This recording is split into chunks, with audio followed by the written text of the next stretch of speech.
ते अर्ज तुम्ही भरून द्यायचे। प्रत्येक गावातून जिथे 9-11 ग्रामपंचायत सदस्य असतील त्या गावातून आपल्याला एक शाखा प्रमुख द्यायचा आहे आणि 11च्या वर ग्रामपंचायत सदस्य असतील तिथे 2 ते 3 शाखा प्रमुख द्यायचे। तुम्ही वार्डाप्रमाणे शाखा प्रमुख निवडला तरी चालेल, पण कमीत कमी एका गावामध्ये एक शाखा प्रमुख आपला असलाच पाहिजे आणि शहरी भागामध्ये एका वार्डामध्ये एक शाखा प्रमुख द्यायचा आहे। त्यासाठी सक्रिय सदस्यांचे फॉर्म आपल्याला भरून घ्यायचे। सक्रिय सदस्यांचे फॉर्म भरून घेऊन त्यातूनच शाखा प्रमुखाची निवड करायची आहे। म्हणजे प्रत्येक गावात आपला तो अधिकृत शाखा प्रमुख असेल आणि त्याला संघटनात्मक निवडणुकीमध्ये मतदान करण्याचा अधिकार असेल। त्यामुळे तो शाखा प्रमुख निवडताना आणि ते शाखेचे सक्रिय सदस्याचे फॉर्म भरून घेताना खूप दक्षता घेणं गरजेचं आहे। ते तालुका प्रमुख आपल्याला तालुक्याच्या बैठकीमध्ये मार्गदर्शन करतील, परंतु हे काम सुद्धा आपल्याला येत्या 8 दिवसामध्ये पूर्ण करून द्यायचं आहे। आगामी काळामध्ये येणाऱ्या निवडणुकांसाठी आमदार साहेबांना मार्गदर्शन करतीलच, तर पुन्हा एकदा सांगतो, सर्वांनी जोमाने तयारीला लागा। उमेदवार शिवसेना असेल आणि शिवसेनेचाच उमेदवार शिवसेना निवडून आणण्यासाठी सर्वांनी कसोशीने प्रयत्न करा। ज्यांच्या मनामध्ये पुढील उमेदवारीच्या अपेक्षा आहेत त्या अपेक्षा पूर्ण हो अशी तुर्दा भवानीला प्रार्थना करतो आणि शेवटी कामाचा भाग आपल्यावर सोपवून थांबतो। जय हिंद, जय महाराष्ट्र। शिवसेनेचे विधानसभा प्रमुख कालच यांचा वाढदिवस झाला, असे हितेश पाटील साहेब तालुका प्रमुख, कोथरूड तालुका प्रमुख दामोडे, नगराध्यक्ष आमचे व्यासपीठावरील तमाम मंडळी, खऱ्या अर्थाने या आंदोलनामध्ये सहभागी सक्रिय सहभाग नोंदवणारे आमचे बंटी भाऊ आणि शिवसेनेचं बलस्थान सगळे शिवसैनिक मित्रांनो, खऱ्या अर्थाने काल परवा एक कार्यक्रम झाला, कार्यक्रमामध्ये कालच कार्यक्रम झाला म्हणजे काही आंदोलन झालं तेव्हा आम्हाला माहितीही नव्हतं। काल त्या पोलिसांनी त्यांच्या पद्धतीत पोलिसी बळ वापरून तो आंदोलन छेडण्याचा प्रयत्न काल केला आणि तो यशस्वी झाला, याच्याबद्दल शंका नाही। पण शिवसेनेचा स्थायी भावाप्रमाणे आपण तिथे गेलो, आंदोलन केलं, काय व्हायचं पुढे झालं तर ते आपल्याला नवं नाही। पोलिसांनी आजपर्यंत अत्याचारच करत आलेले आहे।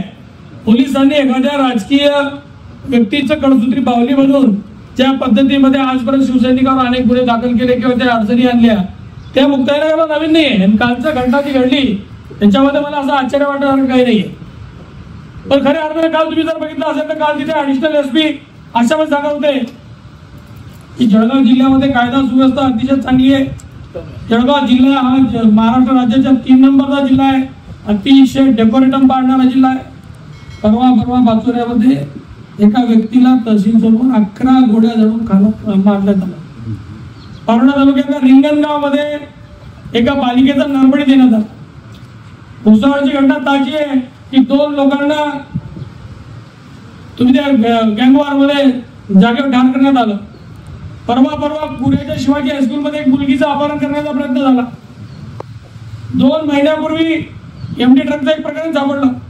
एवढ्या मोठ्या प्रमाणामध्ये मुक्ताईनगर तालुका असेल, हा सीमावर्ती भाग आहे, इथून इतक्या मोठ्या प्रमाणावर तुमच्या गुटख्याची तस्करी होते आणि 25 गुन्हे रेकॉर्ड होतात। दररोज गुटख्याचे हजारो कंटेनर, लाखो कंटेनर जातात आणि पोलीस बिनबोबाटपणे सगळं चाललंय।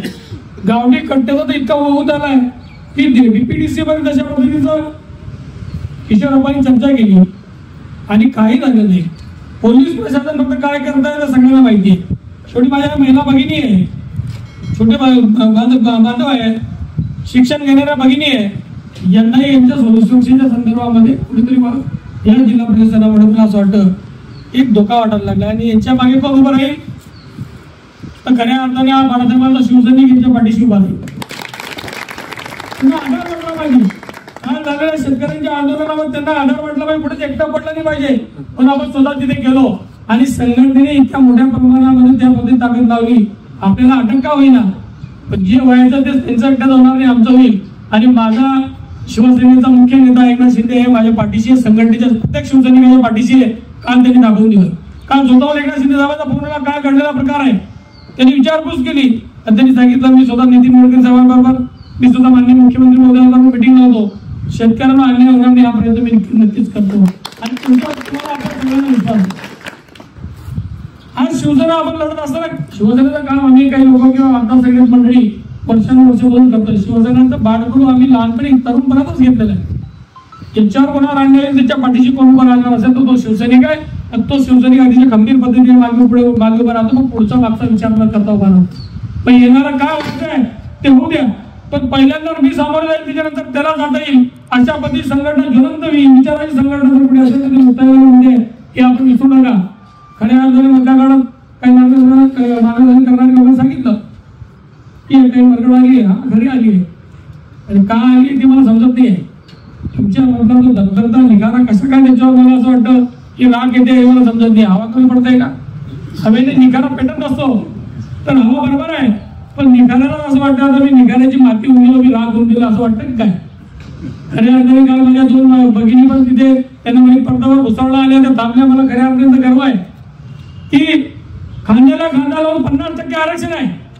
महिला खांद्याला खांदा लावून प्रत्येक क्षेत्रात राजकीय क्षेत्रात तशीच असली पाहिजे.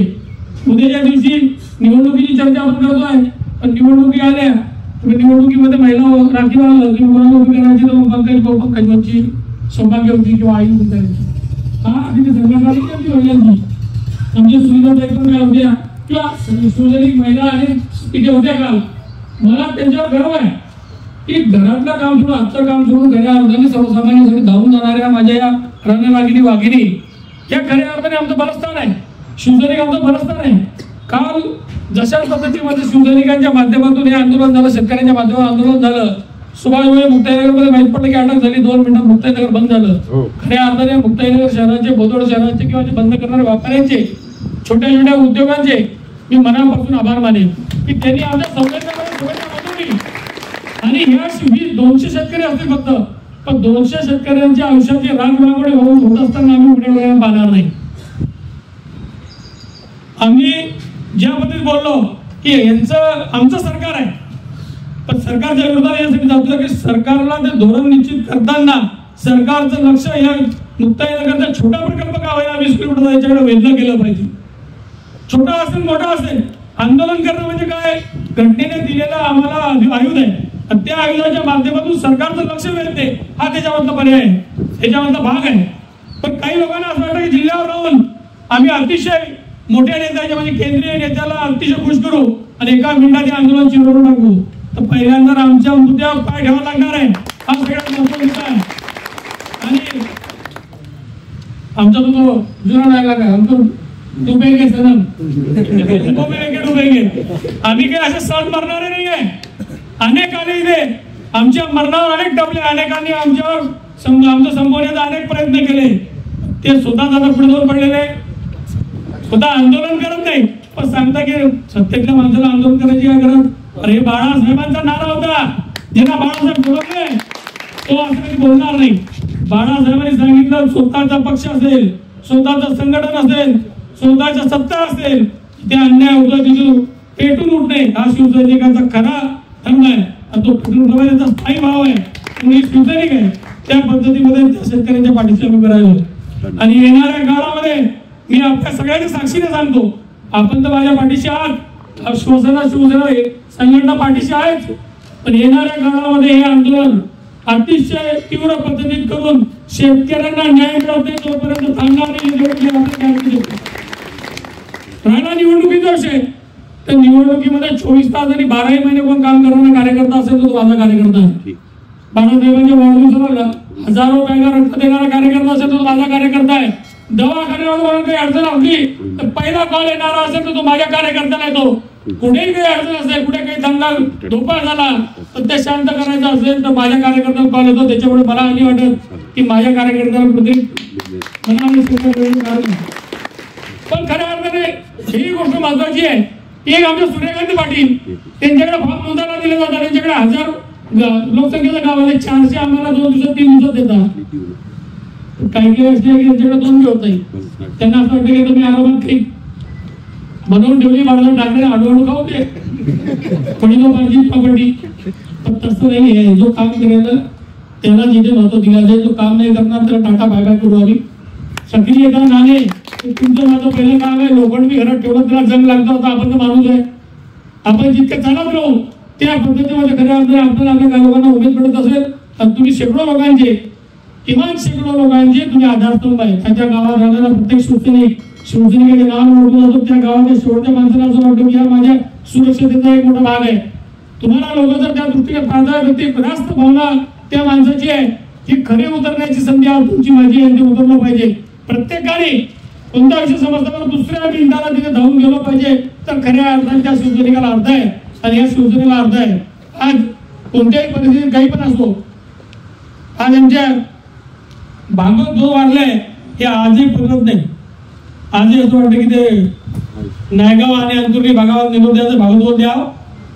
भागवत दुर्दैवाने तुमच्या आमच्या ते छोट्याशा कारणाने अपघाताने ते आमच्यातून गेले. या गोष्टीचं खरं आमदार मला तुम्ही म्हणाले तर सगळ्या शिवसैनिकांना दुःख आहे. शेवटी संघटना नसून एक कुटुंब आहे आणि या कुटुंबामध्ये आपुलकीचं नातं हे अतिशय ओलाव्याने जोपासलं जातं. अशा पद्धतीचे कुटुंब आहे. याच्यामध्ये किंतु परंतु नाही आहे. तर मला आपल्या सगळ्यांना विनंती आहे, येणाऱ्या काळामध्ये ग्रामपंचायत, पंचायत समिती आणि जिल्हा परिषद खूप महत्वाची आहे. शेवटी स्थानिक स्वराज्य संस्थेच्या माध्यमातून जर खऱ्या अर्थाने काम करून लोकांना वैयक्तिक लाभ, सार्वजनिक कार्यक्रम, 30-54 रस्ते किंवा 50-54 रस्ते, शेती जोड रस्ते करायचं असेल तर स्थानिक स्वराज्य संस्थेच्या ताब्यात लागतात. म्हणजे पंचायत समिती आपल्या ताब्यात असली पाहिजे, जेडीपी मध्ये आपले मॅक्झिमम मेंबर असले पाहिजे. अशा मध्ये आपल्याला जर पुढे जायचं असेल तर लोक आपले निवडून आले पाहिजे. पण त्या 10 गावांची 20 गावांची संघटनेची जबाबदारी घेऊन त्या पद्धतीचा जो व्यक्ती दिला जाईल त्याला निवडून आणला जाईल.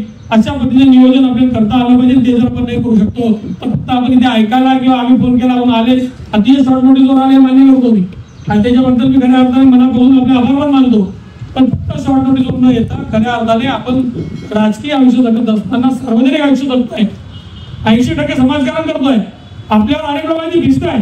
त्याच्यामुळे आपण त्या पंचायत समितीला आपली सत्ता असेल तर लोकांना न्याय देऊ शकतो. घरकुलाच्या प्रकरणापासून तर विहिरीच्या प्रकरणापर्यंत लोकांच्या जीवनमान उंचवण्याच्या दृष्टीकोनातून अनेक योजना त्या सरकारच्या माध्यमातून आल्या आहेत. ते आपल्या लोकांना देण्याच्या दृष्टीने आपण प्रयत्न करू शकतो. लोक वर्ष 3-3, 4-4 पिढ्यापासून लोक ज्या घरात राहतात ते घर आज अतिक्रमण म्हणून बदलत जात आहे.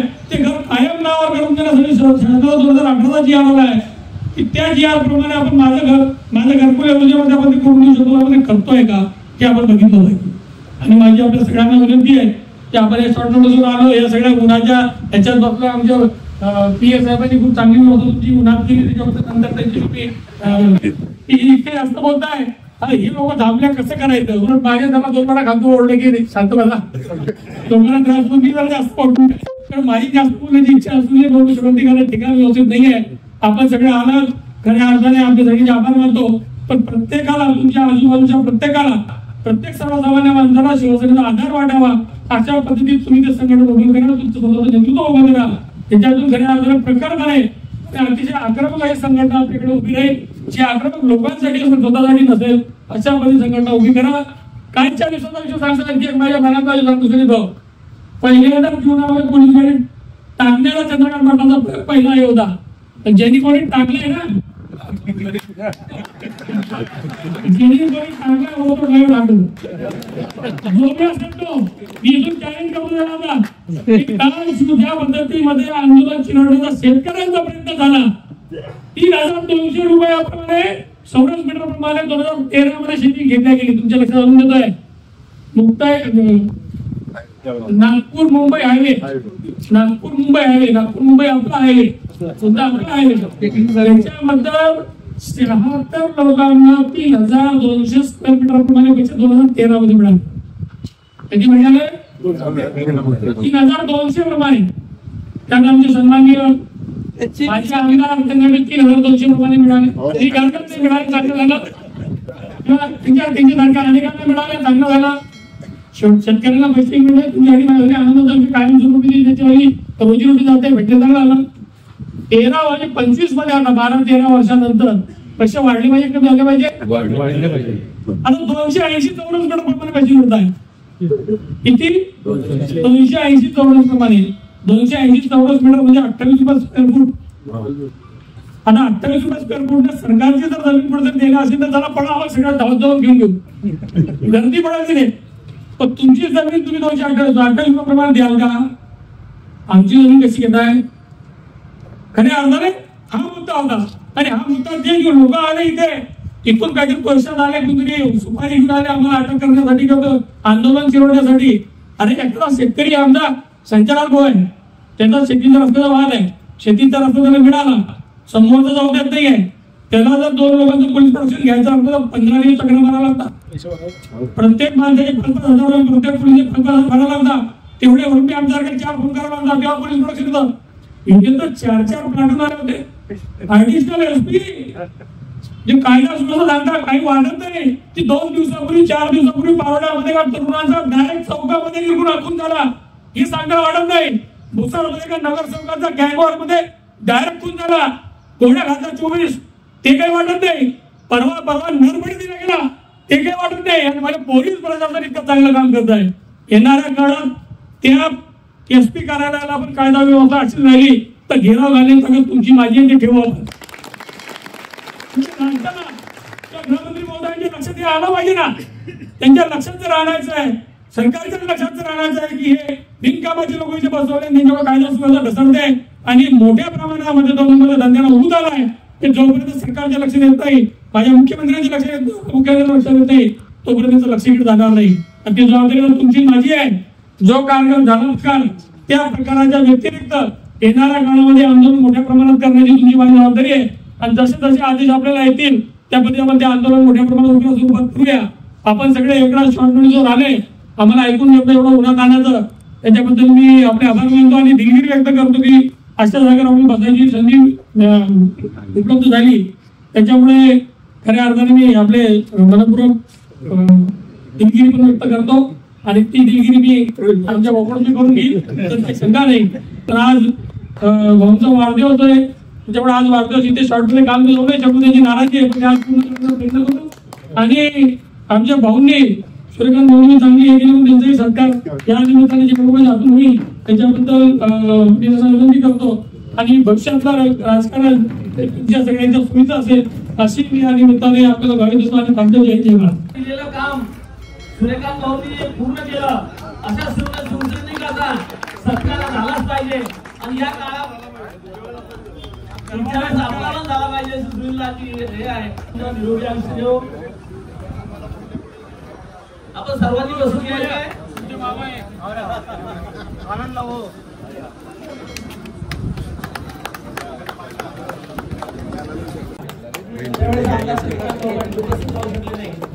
आज आपण सर्व वाढदिवस साजरा करूया.